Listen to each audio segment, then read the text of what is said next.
SF 영화 등에 나오는 투명 망토는 자연계에 없는 특성을 가진 메탈물질을 활용한 기술입니다. 국내 연구진이 수중에서 음파를 반사시키지 않고 그대로 투과시키는 메탈물질을 개발해 수중 스텔스는 물론 기계와 의학 분야 등에 활용될 전망입니다.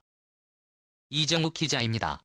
투명 망토는 빛의 파동을 제어할 수 있는 구조물 이른바 메탈물질의 빛의 굴절 현상을 적용한 대표 사례입니다. 자연계의 물질이 구현하지 못하는 특성을 갖도록 파장보다 작은 크기로 설계된 인공구조물인 메탈물질을 운하에 적용한 기술이 등장했습니다. 국내 연구진이 수중에서 음파를 반사시키지 않고 들어온 그대로 투과시키는 물질을 개발했습니다. 물속에서는 전자파나 레이더가 닿지 않기 때문에 음파를 쏜 다음 반사된 파동으로 물체를 탐지하지만 이 기술은 마치 물체가 없는 것과 같은 효과를 낼 수 있습니다. 물보다 전달 속도가 3배 이상 빠른 구리를 규칙적으로 배치함으로써 굴절률이 제로인 음향 메탈물질을 구현했습니다. 수중에서 투명망토와 같은 스텔스 잠수함을 만들 수 있다는 겁니다. 반사 없이 음파가 투과하는 이 기술은 국방 분야뿐만 아니라 기계와 의학 등 다양한 분야에 적용이 가능합니다. 이 물질은 음파를 원하는 방향으로 제어할 수도 있어 건축 현장에서 층간 소음 문제도 해결할 수 있습니다. 최원재 한국표준과학연구원 안전측정센터 기존의 컴퓨터로만 구현이 가능했던 음향 메타물질을 수중에서 실험적으로 구현했다는 것에 가장 큰 의미가 있다고 말씀드릴 수 있겠습니다. 광주과학기술원 왕세명 교수팀과 공동연구로 진행한 이번 연구 성과는 융합과학 분야 세계적 학술지 사이언티픽 리포트에 실렸습니다. 대한민국은 핵잠수함을 건조할 수 있는 기술력이 있을까? 2017년 한국과 미국은 대한민국의 핵추진 잠수함 보유에 대해 원칙적 합의를 이뤄냈다고 발표하였습니다. 그리고 얼마 안가 그해 11월 한미 정상회담에서 트럼프 대통령으로부터 한국의 핵추진 잠수함 보유에 대한 긍정적인 입장을 확인하면서 대한민국도 핵추진 잠수함 보유국이 되는 것은 시간 문제처럼 보입니다. 대체적으로 핵잠수함 보유국들은 핵보유국인 경우가 많습니다. 이는 핵잠수함 연료가 우라늄이 이용되기 때문입니다. 세계적으로 핵원료인 우라늄은 핵보유국이 아닌 이상 제작하기도 수입해오기도 까다로운 것이 사실입니다. 특히나 세계적으로 핵보유국이 늘어나는 것을 원치 않는 분위기 탓에 새로운 핵추진 잠수함 보유국이 생겨나기란 쉽지 않습니다. 그렇다면 대한민국은 어떨까요? 대한민국의 핵추진 잠수함 건조 능력은 충분한 상태입니다. 모르시는 분이 많으시겠지만 이미 2004년에 잠수함에 장착할 수 있을 만큼 작은 원자로 설계가 완료되어 있는 상태입니다.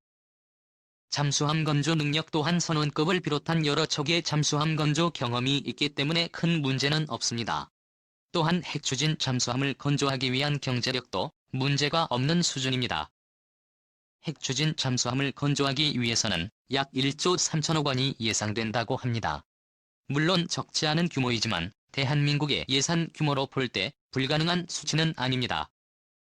따라서 경제적으로도 핵추진 잠수함 보유국이 되기에 부족함이 없다고 볼 수 있습니다.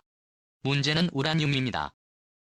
미국의 경우 핵추진 잠수함의 90% 농축률은 가진 우라늄을 사용하고 있으며 영국과 프랑스는 20%의 농축 우라늄을 사용하고 있습니다. 우리나라의 경우 현재 사용하고 있는 우라늄의 100%가 수입에 의존하기 때문에 이 또한 수입에 의존하여야 할 것으로 보입니다. 이 우라늄을 수출하는 국가는 대부분 핵공급국 그룹에 속해 있습니다. 핵공급국 그룹에서는 군사적 목적으로 사용될 경우 우라늄의 수출을 금지하고 있습니다. 따라서 대한민국의 모든 기술을 확보하였다고 하더라도 우라늄 수입과 관련된 문제를 해결하지 않는 이상 핵추진 잠수함을 건조하거나 보유하는 것은 불가능한 상태입니다. 이러한 이유 때문에 우라늄과 관련된 문제를 해결하기 위해 끊임없이 미국에게 요청하고 있는 것입니다. 문재인 대통령이 후보 시절 핵추진 잠수함 보유에 강한 의지를 내비웠던 만큼 이번 정권 안에 핵추진 잠수함과 관련된 본격적인 논의가 시작될 가능성이 매우 높습니다. 하지만 중국과 일본과 같은 주변국들의 반대가 심하여 이 또한 쉽지 않을 것으로 내다보입니다. 또한 미국이 대한민국의 핵추진 잠수함 보유에 대한 긍정적인 의견을 내비쳤다고 하더라도 이것이 협정 개정으로 가는 것은 쉽지 않다는 것을 보면 핵추진 잠수함 보유국이 되는 것은 조금 더 멀리 바라보아야 하지 않을까라고 생각됩니다.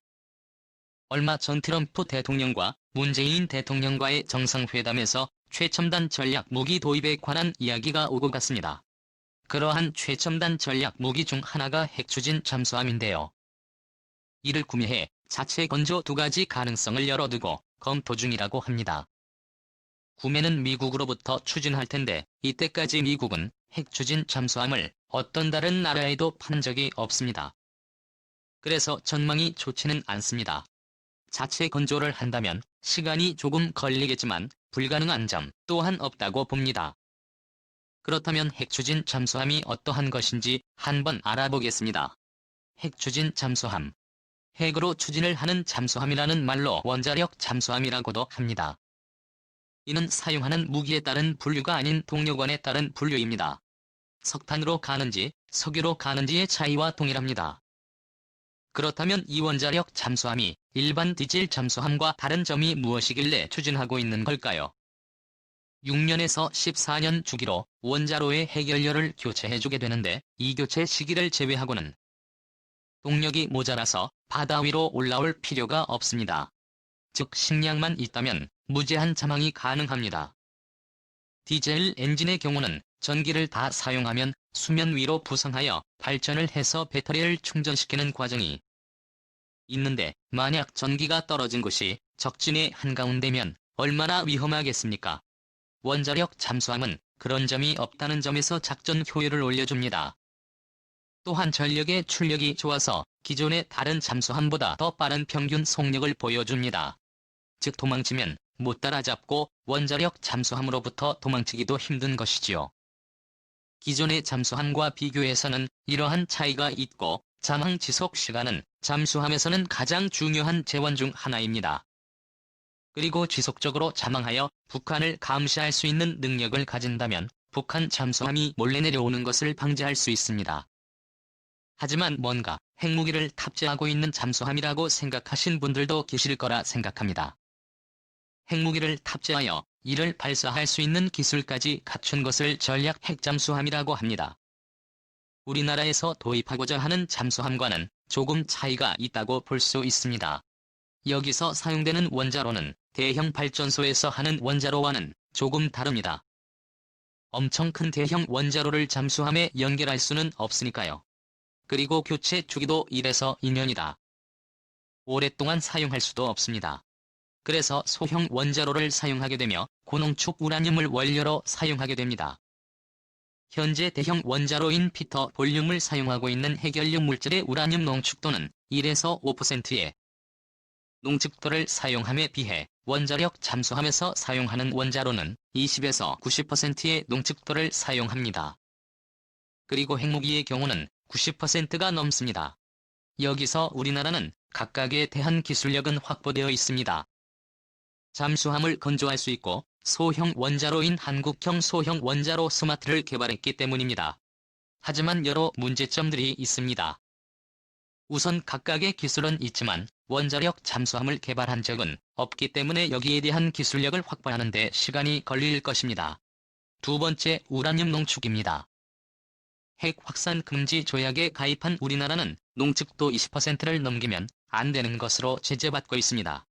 이를 넘어가면 핵무기로 사용할 가능성이 있다는 점을 고려한 것입니다. 이런 규제 말고도 돈이라는 문제가 있습니다. 우라늄 농축은 기술적으로 쉬운 일이 아닙니다.